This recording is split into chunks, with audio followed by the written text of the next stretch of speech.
Olá, turma do Colégio Júlio Chevalier, agora é o terceiro ano B. Eu sou a Renata Adrião, eu estou nesse vídeo para responder as perguntas que vocês fizeram a respeito do livro que vocês leram e que eu escrevi, que é O Menino e o Dragão. E eu já queria de antemão dizer a vocês que eu estou muito agradecida, mas muito agradecida mesmo pelo interesse de vocês no meu trabalho, pelas curiosidades que vocês têm. E queria agradecer também às professoras, a Hanna, pelo belíssimo trabalho que elas fazem em literatura nessa escola. É um trabalho riquíssimo, é o quanto incentivam que vocês leiam, que vocês se interessem por obras literárias, se interessem por livros. E quem lê tem uma visão muito mais ampla sobre tudo, fica uma pessoa muito mais criativa, muito mais imaginativa e tem mais recursos para lidar com muitas coisas que a vida vai colocar. Né? Muitos dilemas, muitas dificuldades, e até algumas decisões que a gente tem que tomar e que precisa ter imaginação para poder percorrer o melhor caminho nas suas escolhas. Então eu fico muito agradecida e muito feliz por ver uma escola como essa desenvolvendo um trabalho tão incrível em literatura. Então, um beijo grande já para vocês, alunos do terceiro ano B, e também para as professoras e para a Hanna mais uma vez, tá? Eu vou olhar aqui para o lado muitas vezes, porque eu estou com o meu computador aberto aqui com as perguntas que vocês mandaram para mim, através da Hanna, tá bom? Então, eu olho a pergunta e vou gravando as respostas para vocês. Se ficarem algumas dúvidas, eu já vou pedir também para a Hanna deixar com vocês o meu e-mail depois, meus contatos em redes sociais, e vocês podem entrar em contato comigo e a gente continua essa conversa, tudo bem? Então vamos lá. A primeira pergunta foi essa daqui, ó. De onde surgiu a ideia para escrever esse livro, em especial A Hora do Dragão? A ideia desse livro surgiu pelo pedido do meu filho Caio, que agora já está com 22 anos, mas na época ele tinha 8, 9 anos de idade e ele me pediu uma história de dragão. Ele adorava histórias de dragão, gostava de filmes que tivessem personagens que fossem dragões. Ele tinha dragãozinho, sabe, de brinquedo, ele gostava de dragões e pediu para mim uma história com esse tipo de personagem. Então esse foi vamos dizer assim, um pontapé inicial para que essa ideia começasse a ficar ali na minha imaginação e eu começasse a trabalhar com ela. A Hora do Dragão tem a ver com medo, não é? Então, como que isso surgiu? Quando eu escrevo uma história, todos os escritores sempre têm alguma intenção, né, por trás da sua obra. Nenhuma obra é isenta, quer dizer, é limpa de intenção. Toda obra quer provocar determinado sentimento naquele que a lê. Tá? No caso deste livro, o que eu queria colocar para vocês? Eu queria que fosse discutido, que fosse tocado dentro do coração daquele que lesse a ideia os limites entre o medo e a coragem. Né? Eu queria que isso fosse discutido. Como assim? Porque eu penso, o medo ele é um mal necessário que nós todos temos. O que isso significa? Significa que o medo ele me impede de me colocar em situações de risco. Não é? Se eu tenho medo de determinadas situações perigosas, eu não vou me colocar nessa situação, porque eu quero me proteger. Mas o medo não pode nos aprisionar também. Né? Então eu deixo de fazer uma série de coisas na minha vida porque eu tenho medo. Não é isso? Isso eu não queria que acontecesse. Essa história, ela discute esses limites, né, entre aquilo que seria um medo que aprisiona e aquilo que seria o enfrentamento de um medo, porque esse medo estaria aprisionando as pessoas, estaria impedindo que elas fossem felizes, que elas se realizassem, que elas vivessem com maior intensidade. Portanto, por isso eu coloquei o elemento coragem na história, tá? Então é um tema importante na história, a coragem. Se não fosse esse enfrentamento que o Caco fez diante de um medo que foi trazido para ele sem vamos dizer assim, um conteúdo que realmente assegurasse que aquilo era perigoso, era de verdade um grande medo, sem esse enfrentamento, eles aquele pessoal do vilarejo ficaria eternamente rendido a um bichinho que não podia fazer mal a ninguém, né? Então, a Hora do Dragão, ela nasceu com essa ideia da gente entender que às vezes algumas situações são colocadas na vida da gente e a gente faz, né, repete aquele padrão de comportamento porque a gente não para pensar por que aquilo acontece. né? A hora do dragão é aquela hora que tem em algumas situações da nossa vida em que a gente está repetindo alguns padrões de comportamento sem entender o porquê que aquilo é importante, o porquê da necessidade daquilo. Porque quando a gente questiona, pensa sobre aquilo e descobre que aquilo tem uma motivação importante, uma razão de ser importante, a gente fala, é por isso que eu faço isso e vou continuar fazendo, né? Porque isso é importante, isso me assegura paz, serenidade, tranquilidade, felicidade, etc. Mas ao contrário, há algumas situações que se a gente não pensa sobre elas, a gente acaba repetindo comportamentos que nos deixam muitas vezes frustrados e infelizes sem entender a motivação para aquilo, sem uma justificativa para aquele comportamento. Então eu queria que a gente pensasse sobre isso, tá bom? Porque o dragão era tão pequeno. Eu queria que o dragão fosse tão pequeno justamente para ele ser... para mostrar o quanto a fala do outro, que no caso aí foram os boatos, né, as conversas, as histórias repetidas de um para outro, né, constantemente ali naquele vilarejo, aumentaram absurdamente essa figura desse dragão. Então, muitas vezes as pessoas, elas aumentam, sabe o que a gente ouviu falar muito recentemente sobre fake news? É um pouco isso o que aconteceu nessa história, né? Falavam tanto desse dragão que ele ganhou um tamanho gigantesco e ele assombrava de tal forma a vida das pessoas, quando na realidade ele não era... Quando enfrentado, né, ele acabou sendo um bichinho frágil que morria de medo de todo mundo. Era o contrário, né? Então, eu queria que ele fosse pequeno justamente para mostrar isso, que muitas vezes as pessoas exageram algumas coisas, né, que a fala da gente é muito, muito perigosa, no sentido de que se a gente não pensa aquilo que a gente está comunicando, espalhando, falando, pode sim dar dimensões muito maiores para alguma coisa,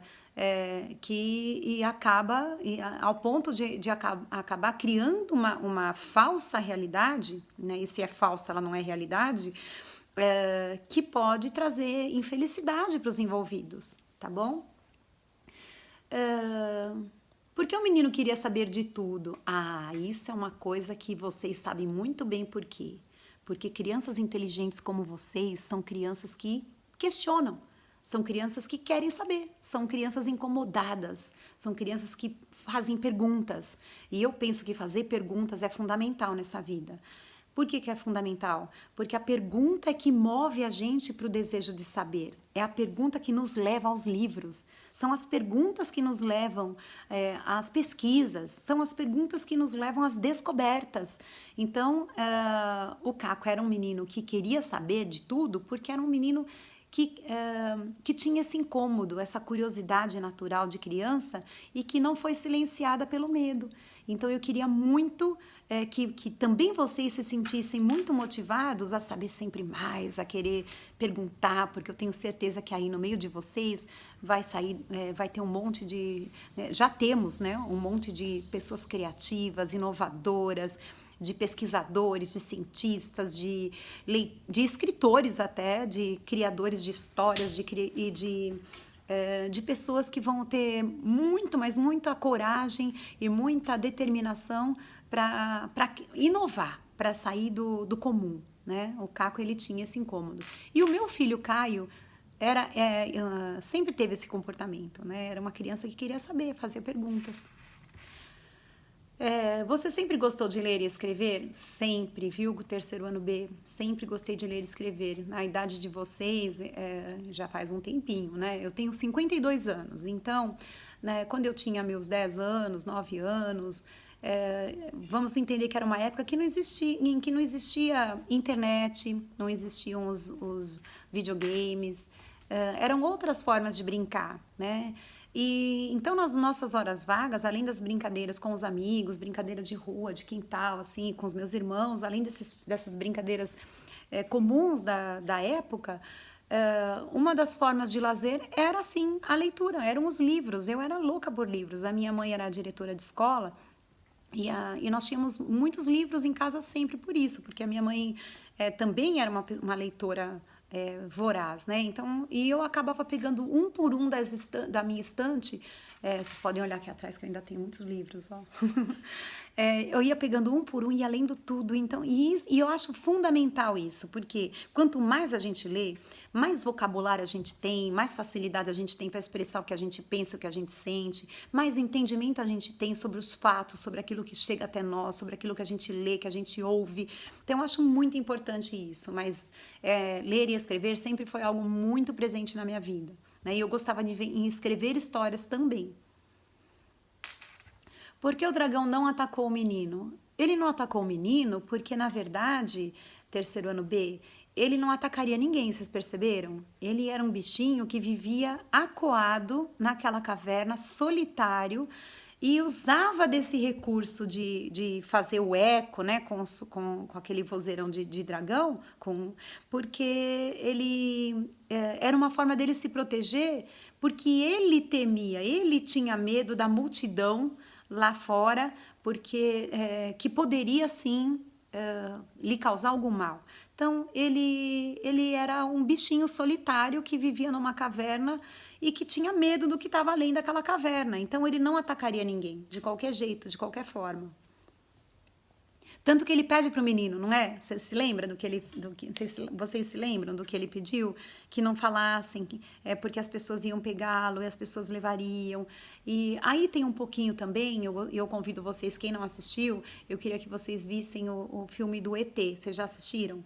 No ET tem um pouco essa ideia que acontece com o draguinho. Quando os seres humanos descobrem algo diferente, algo curioso, que estava, sobretudo um ser, né, como é o caso do draguinho, eles pouco se importam com o bichinho em si, né? Eles querem vasculhar a vida daquele bichinho e acabam tornando a vida daquele ser um inferno, uma coisa ruim, né? Porque atormentam a vida do bichinho.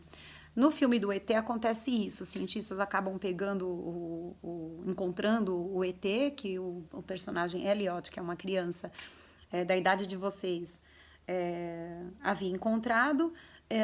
Elliot tenta protegê-lo, mas quando os cientistas descobrem a presença daquele ser, eles começam a fazer 1000 investigações sobre a forma daquela vida, e isso atormenta muito o coitadinho do ET.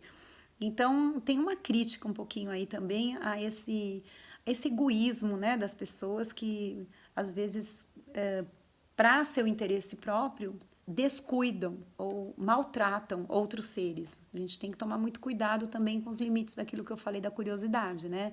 Uma coisa é a gente ser curioso, investigativo e buscar caminhos para melhorar a vida de todos. Outra coisa é a gente, em nome da nossa vaidade e de um conhecimento que a gente quer ter acima dos outros, causar prejuízo, né, para seres que dependem do nosso cuidado para seguirem suas vidinhas, tá bom?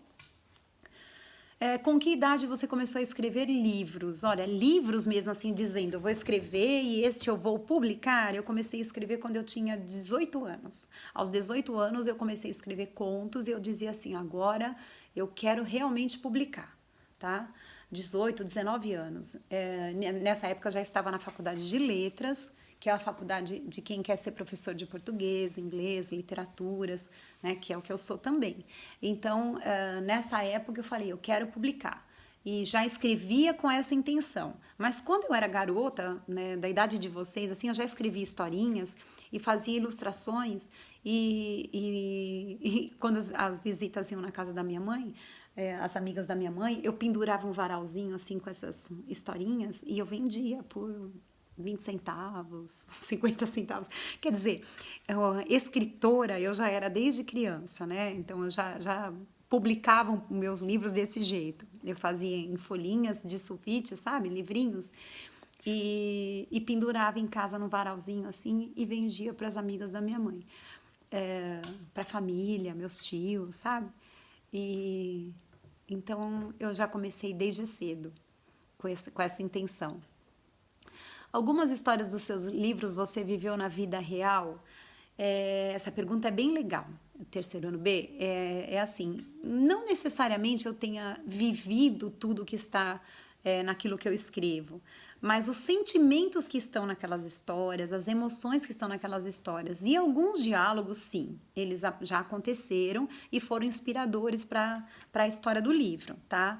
É claro, por exemplo, que eu nunca encontrei um dragão, né? Nunca teria encontrado um dragãozinho real na minha vida, mas aquela situação de ver que uma coisa que antes era assustadora, quando enfrentada, a gente viu que era pequena, essa conversa com os meus filhos, por exemplo, isso tudo já tinha acontecido, né? Então, quando você lê uma história que eu escrevi, muito da minha voz mesmo interior, muito da minha fala está naquelas personagens. E a fala e as falas das pessoas que eu amo que estão perto de mim, ou de pessoas que estão na minha convivência e que acaba, de alguma forma, entrando dentro da minha visão de mundo, da minha forma de imaginar as situações, e aí eu acabo colocando nas histórias.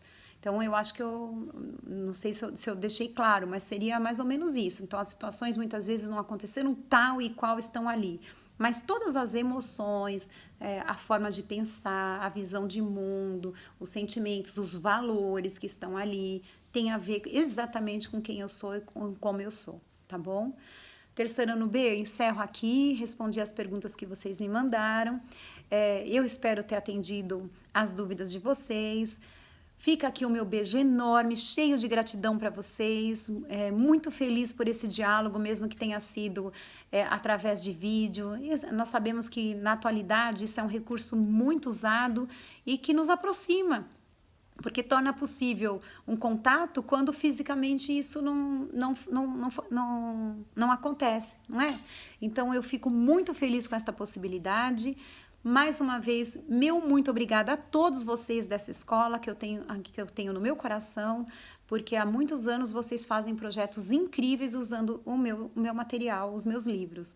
Eu espero, terceiro ano B, que vocês procurem conhecer outras histórias que eu escrevi, né? A Hannah pode mostrar algumas coisas para vocês, mas vocês tendo acesso à minha rede social, ao meu site, vocês vão descobrir outros trabalhos que eu tenho que talvez sejam bem do interesse de vocês, na linha do que vocês gostariam de ler. Aproveitem as férias para ler, para ampliar a sua imaginação, curtir esse tempo de descanso com imaginação, tá bom? Um beijo enorme para vocês, muito obrigada, tenham um final de ano muito feliz e que Deus abençoe as famílias de vocês e a escola, tá bom? Beijo grande, até mais!